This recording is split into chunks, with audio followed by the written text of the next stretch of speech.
നമസ്കാരം. Sign ബാറും slip ഗേജും ഉപയോഗിച്ച് angle അളക്കുന്നത് സംബന്ധിച്ച ഈ സെഷനിലേക്ക് സ്വാഗതം. നമുക്ക് സെഷൻ ആരംഭിക്കാം. നമുക്ക് ഈ സെഷൻ്റെ ലക്ഷ്യങ്ങൾ നോക്കാം. ഈ സെഷൻ്റെ അവസാനം നിങ്ങൾക്ക് ഇവ ചെയ്യാനാകും. ഫ്ലാറ്റും സ്ക്വയറുമായി ഫയൽ ചെയ്യുക.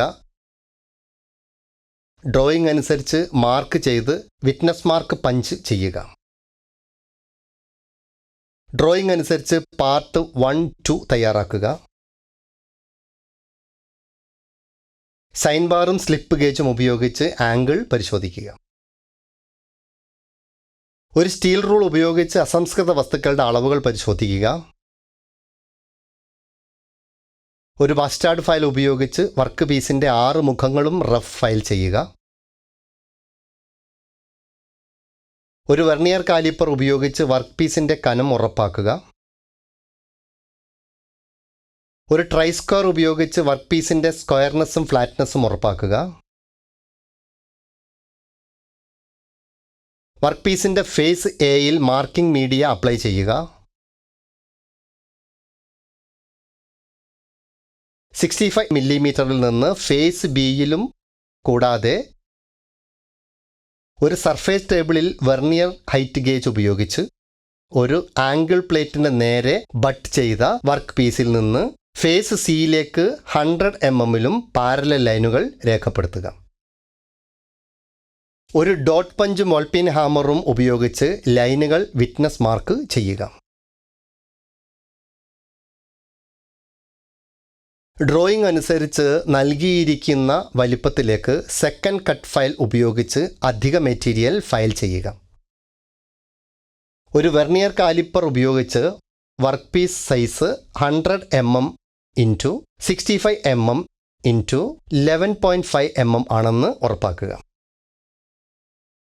ഒരു ട്രൈ സ്ക്വയർ ഉപയോഗിച്ച് വർക്ക് പീസിൻ്റെ സ്ക്വയർനെസ്സും ഫ്ലാറ്റ്നെസ്സും ഉറപ്പാക്കുക. വീണ്ടും വർക്ക് പീസിൻ്റെ ഫേസ് എയിൽ മാർക്കിംഗ് മീഡിയ അപ്ലൈ ചെയ്യുക. ഒരു വെർണിയർ ഹൈറ്റ് ഗേജ് ഉപയോഗിച്ച് ബി ഫേസിൽ നിന്ന് 10 mm, 15 mm, 20 mm, 45 mm, 50 mm, 55 mm എന്നിവിടങ്ങളിൽ സമാന്തര രേഖകൾ അടയാളപ്പെടുത്തുക. സ്റ്റീൽ റൂളും ഒരു സ്ക്രൈബറും ഉപയോഗിച്ച് ഡ്രോയിങ് അനുസരിച്ച് പ്രൊഫൈൽ ലൈനുകൾ ബന്ധിപ്പിക്കുക. ഡോട്ട് പഞ്ചും ബോൾപിൻ ഹാമറും ഉപയോഗിച്ച് പ്രൊഫൈൽ ലൈനുകൾ വിറ്റ്നസ് മാർക്ക് ചെയ്യുക. ഹാക്സോ ചെയ്ത് മെറ്റീരിയൽ 2 തുല്യ ഭാഗങ്ങളായി മുറിക്കുക. ഒരു ബാസ്റ്റാർഡ് ഫയൽ ഉപയോഗിച്ച് പാർട്ട് 1 റഫ് ഫയൽ ചെയ്യുക. ആവശ്യമുള്ള ആകൃതിയിലും വലിപ്പത്തിലും സ്മൂത്ത് ഫയൽ ഉപയോഗിച്ച് ഫിനിഷ് ചെയ്യുക. വെർണിയർ കാലിപ്പർ ഉപയോഗിച്ച് അളവുകൾ പരിശോധിക്കുക. വെർണിയർ ബെവൽ പ്രൊട്രാക്ടർ ഉപയോഗിച്ച് 19°17' ആംഗിൾ പരിശോധിക്കുക. ഇതുപോലെ ഇപ്പോൾ ഒരു ബാസ്റ്റാർഡ് ഫയൽ ഉപയോഗിച്ച് പാർട്ട് 2 റഫ് ഫയൽ ചെയ്ത് ആവശ്യമുള്ള ആകൃതിയിലും വലിപ്പത്തിലും സ്മൂത്ത് ഫയൽ ഉപയോഗിച്ച് ഫിനിഷ് ചെയ്യുക. വെർണിയർ കാലിപ്പർ ഉപയോഗിച്ച് അളവുകൾ പരിശോധിക്കുക. വെർണിയർ ബെവൽ പ്രൊട്രാക്ടർ ഉപയോഗിച്ച് 19°17' ആംഗിൾ പരിശോധിക്കുക. ആംഗുലർ സർഫസിലെ ഹൈ സ്പോട്ടുകൾ പരിശോധിക്കാൻ പ്രഷ്യൻ ബ്ലൂ സർഫസ് പ്ലേറ്റിൽ തുല്യമായി അപ്ലൈ ചെയ്യുക. പാർട്ട് 1, പാർട്ട് 2 ആംഗുലർ സർഫസുകൾ സർഫസ് പ്ലേറ്റിൽ സ്ഥാപിച്ച് സൗമ്യമായി നീക്കുക. സർഫസ് പ്ലേറ്റിൽ നിന്ന് വർക്ക് എടുത്ത് ആംഗുലർ സർഫേസുകളിലെ ഹൈ സ്പോട്ടുകൾ, അതായത് പ്രഷ്യൻ ബ്ലൂ സ്പോട്ടഡ് മാർക്കുകൾ ശ്രദ്ധിക്കുക.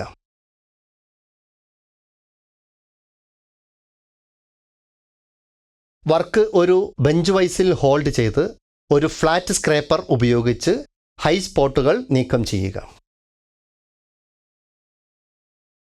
പാർട്ട് 1ൻ്റെ മുഴുവൻ സർഫസുകളും പ്രഷ്യൻ ബ്ലൂ കവർ ചെയ്യുന്നത് വരെ പ്രക്രിയ ആവർത്തിക്കുക. സമാനമായി പാർട്ട് 2 സ്ക്രേപ്പ് ചെയ്ത് ഹൈ സ്പോട്ട് ഇല്ലാതെ ആംഗുലർ സർഫസ് 19 ഡിഗ്രി 17 മിനിറ്റ് നിലനിർത്തുക. ഒരു സൈൻ ബാറും സ്ലിപ്പ് ഗേജുകളും ഉപയോഗിച്ച് ഫിനിഷ് ചെയ്ത പാർട്ടുകളുടെ ടേപ്പർ ആംഗിൾ കൃത്യമായി അളക്കാൻ നമുക്ക് ഇപ്പോൾ പഠിക്കാം. Surface plate, sine bar, slip gauge എന്നിവ മൃദുവായ തുണി ഉപയോഗിച്ച് വൃത്തിയാക്കുക. സ്ലിപ്പ് ഗേജ് സ്റ്റാക്കിൻ്റെ ഉയരം ഫോർമുല ഉപയോഗിച്ച് കണക്കാക്കുന്നു. സ്ലിപ്പ് ഗേജ് സ്റ്റാക്കിൻ്റെ ഉയരം A = സൈൻ തീറ്റ ഇൻറ്റു റോളറുകൾ തമ്മിലുള്ള ദൂരം = sine 19.29 into 200 mm = 66.07 mm. Slip gauge സെറ്റിൽ നിന്ന് സ്ലിപ്പ് ഗേജുകൾ തിരഞ്ഞെടുക്കുക. അളന്ന ഉയരത്തിന് തുല്യമായ സ്ലിപ്പ് ഗേജ് സ്റ്റാക്ക് നിർമ്മിക്കുക. സർഫസ് ടേബിളിൽ സൈൻ ബാറും സൈൻ ബാറിൽ വർക്ക് പീസും പ്ലേസ് ചെയ്യുക. സ്ലിപ്പ് ഗേജ് ടാപ്പർ ചെയ്ത വർക്ക് പീസിൻ്റെ ലോവർ എൻഡുള്ള സൈൻ ബാർ റോളറിന് താഴെ സ്റ്റാക്ക് ചെയ്ത് പ്ലേസ് ചെയ്ത് വയ്ക്കുക. സ്റ്റാൻഡിൽ ഡയൽ ഇൻഡിക്കേറ്റർ ഘടിപ്പിക്കുക. വർക്കിൻ്റെ ആംഗുലർ സർഫേസിൻ്റെ ഒരറ്റത്ത് dial test indicator plunger set ചെയ്യുക. ഡയൽ ടെസ്റ്റ് ഇൻഡിക്കേറ്റർ പോയിന്റർ 0 പൊസിഷനിലേക്ക് സെറ്റ് ചെയ്യുക. ഡയൽ ടെസ്റ്റ് ഇൻഡിക്കേറ്റർ ഒരറ്റത്ത് നിന്ന് മറ്റേ അറ്റത്തേക്ക് നീക്കി ആംഗുലർ സർഫേസിൻ്റെ സമാന്തരത പരിശോധിക്കുക. ഡയൽ ഇൻഡിക്കേറ്ററിൽ പോയിന്റർ പ്ലസ് അല്ലെങ്കിൽ മൈനസ് സൈഡിലേക്ക് നീങ്ങുകയാണെങ്കിൽ അതിനർത്ഥം ജോബിൻ്റെ ആംഗുലർ സർഫസിൽ വ്യതിയാനം ഉണ്ടെന്നാണ്. അത്തരത്തിലുള്ള എന്തെങ്കിലും വ്യതിയാനം നിങ്ങളുടെ ശ്രദ്ധയിൽപ്പെട്ടാൽ സ്ലിപ്പ് ഗേജിൻ്റെ ഉയരം വീണ്ടും സ്റ്റാക്ക് ചെയ്തു വെച്ച് ജോബിൻ്റെ സർഫേസിൻ്റെ സമാന്തരത ശരിയാക്കുക. ഡയൽ ഇൻഡിക്കേറ്റർ കോണീയ പ്രതലത്തിൽ നീക്കുമ്പോൾ ഡയൽ ഇൻഡിക്കേറ്ററിലെ പോയിന്റർ ചലിക്കാതെ 0 റീഡിംഗ് സൂചിപ്പിക്കുന്നതുവരെ. ഇപ്പോൾ ഈ ഘട്ടത്തിൽ സൈൻ ബാറിന് താഴെയായി അടുക്കിയിരിക്കുന്ന സ്ലിപ്പ് ഗേജിൻ്റെ ഉയരം അളക്കുക. ആംഗിൾ തീറ്റ ഇപ്പോൾ ത്രികോണമിതി ഫംഗ്ഷൻ സൈൻ ഉപയോഗിച്ച് നിർണ്ണയിക്കാനാകും.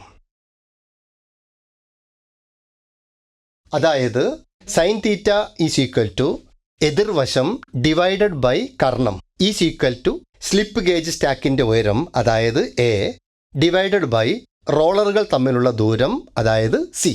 അതിനാൽ ആംഗിൾ തീറ്റ നൽകിയിരിക്കുന്നു. Theta = sine inverse of slip gauge സ്റ്റാക്കിൻ്റെ ഉയരം അതായത് A ഡിവൈഡഡ് ബൈ റോളറുകൾ തമ്മിലുള്ള ദൂരം അതായത് C. സെറ്റിംഗ്സ് അഴിച്ചെടുക്കുക. എല്ലാ ഉപകരണങ്ങളും വൃത്തിയാക്കി ശരിയായ സ്ഥലത്ത് സൂക്ഷിക്കുക. 2 ഭാഗങ്ങളിലും ഓയിലിൻ്റെ നേർത്ത കോട്ടിംഗ് പുരട്ടി മൂല്യനിർണ്ണയത്തിനായി സൂക്ഷിക്കുക. ഒരിക്കൽ കൂടി നമ്മൾ പഠിച്ചത് ഫ്ലാറ്റും സ്ക്വയറുമായുള്ള ഫയൽ ചെയ്യുക, ഡ്രോയിങ് അനുസരിച്ച് മാർക്ക് ചെയ്ത് വിറ്റ്നസ് മാർക്ക് ചെയ്യുക, ഡ്രോയിങ് അനുസരിച്ച് പാർട്ട് 1, 2 തയ്യാറാക്കുക, സൈൻ ബാറും സ്ലിപ്പ് ഗേജും ഉപയോഗിച്ച് ആംഗിൾ പരിശോധിക്കുക. സൈൻ ബാറും സ്ലിപ്പ് ഗേജും ഉപയോഗിച്ച് ആംഗിൾ അളക്കുന്നതിനെക്കുറിച്ച് ഇത്രയുമാണ് പറയാനുള്ളത്. എല്ലാ ആശയങ്ങളും എക്സസൈസുകളും നിങ്ങൾ മനസ്സിലാക്കിയെന്ന് വിശ്വസിക്കുന്നു. അടുത്ത സെഷനിൽ വീണ്ടും കാണാം.